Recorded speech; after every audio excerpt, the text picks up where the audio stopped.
Hey everyone, China McCarney here, and today's message is for coaches, bosses, parents, anybody in a position of power that's leading individuals. And to me, that's one of the most important and powerful responsibilities we can have is being teachers or leaders of other individuals, and it needs to be taken serious because the impact that you can have on those individuals, both positive and negative, is incredible.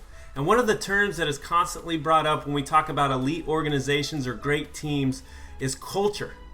And culture to me is when everybody in the organization, in the group, in the family, whatever it may be, from top to bottom, knows what the desired end result is, where they're trying to get to.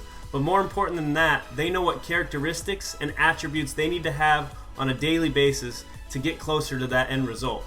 And if you're in a position of power and you're constantly negative, if you're constantly tearing your group down whenever there's a mistake made with no positive reinforcement on the back end of how they can adjust and how they can do better, there's not going to be a culture. There's going to be inconsistencies. There's going to be a lack of self-esteem, a lack of identity in your group, and you're not going to have the desired result. If it's a family, you're not going to have the love, the happiness, the communication that you want. If it's a team, you're probably going to be 500 or worse. If it's a business, you're not going to have the quarterly results that you want.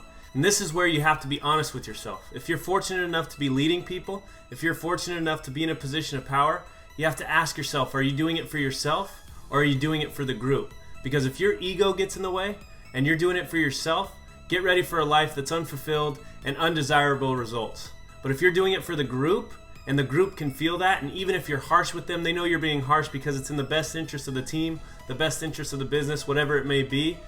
Those are the groups that are exciting. Those are the groups you want to be around and the leaders you want to follow.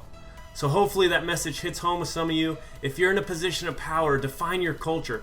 Pick 3 or 4 attributes and characteristics that you want yourself to have and you want your group to have to get to that desired end result. Thanks so much for watching. Keep being you and define your culture.